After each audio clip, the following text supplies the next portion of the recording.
You may have noticed, wrong button.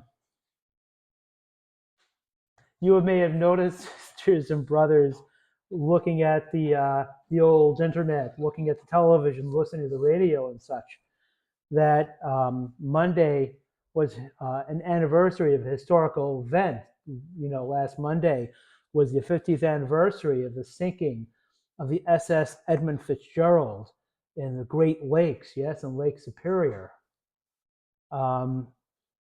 Lost with all hands, all 29 mariners aboard lost their lives when the Edmund Fitzgerald went down. Of course, I was a little boy when the snake. I know you wouldn't think I was old over 50 years.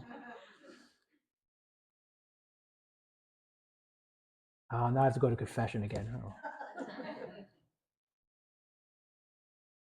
I was a little boy when the Edmund Fitzgerald went down, so I didn't notice it.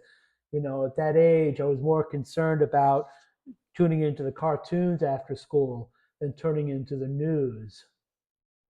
And I wouldn't even know about the fate of the Edmund Fitzgerald, except for, as you probably, even those of you who might be too young to remember the actual disaster, would have heard the song by the Canadian folk singer Gordon Lightfoot, yes? The Wreck of the Edmund Fitzgerald. So at this point, because of the song, almost everybody knows. When I first heard this song, Sisters and Brothers, I thought that was a couple of centuries ago. I had no idea when it came out in 1976. It had just happened the year before. It's difficult to believe, even listening to the lyrics of the song, that is something that happened only 50 years ago. 50 years ago, the Edmund Fitzgerald went down. But here's the curious thing. The curious thing is that there hasn't been a major disaster like that, and no big cargo ships have gone down in the Great Lakes since. Plenty of ships have sunk in the Great Lakes before that, but none since, because the Edmund Fitzgerald went down, and even though we might not quite sure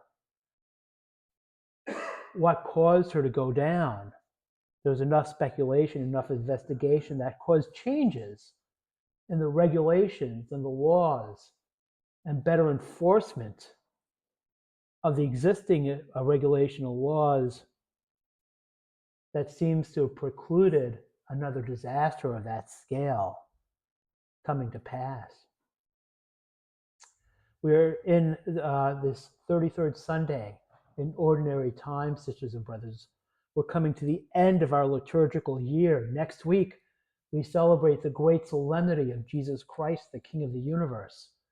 And the week after that, we celebrate the beginning of the new liturgical year of 2026 for the first Sunday of Advent, preparing our hearts, preparing our minds, preparing our souls to welcome Jesus Christ's birth into our lives in a new way.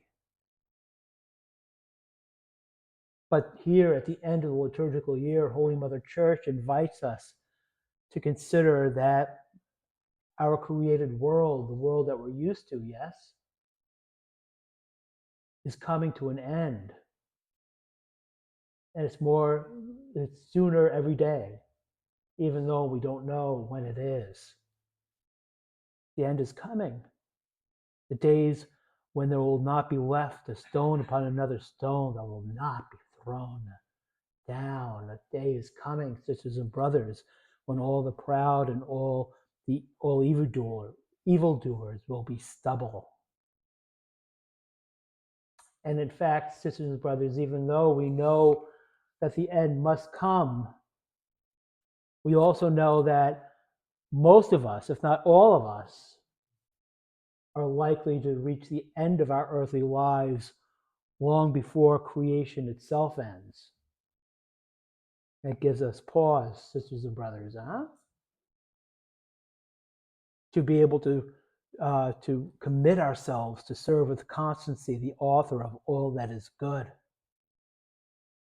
to recognize in that striving all the disasters, all the shipwreck, of our lives that take place in our sins, the wreckage of our moral lives, the wreckage of our spiritual lives, the wreckage of our emotional lives, the wreckage of our relational lives. It's easy. It's easy for sisters and brothers to conduct ourselves in a disorderly way, not keeping busy but minding the business of others. And yet, for all that, sisters and brothers, and all that gloom and doom, all that certainty that the end, one way or another, or one way and another, is coming, we live in hope.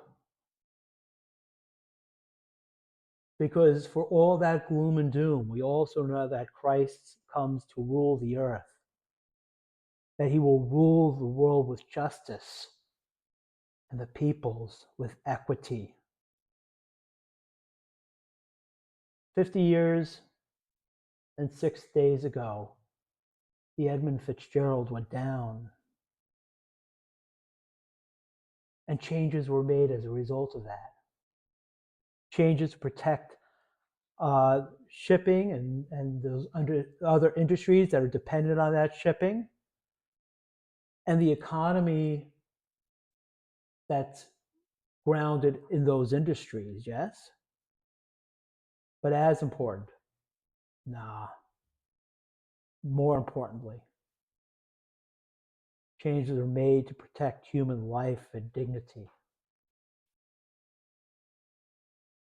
We look at our pastors and brothers, and thanks be to God, Christ gave us the sacrament of reconciliation, yes? To let him make the changes in our lives after the shipwreck we make of them. So that, sisters and brothers, through our faith in Jesus Christ and by our perseverance, we will secure our lives. Praise be Jesus Christ, now and forever.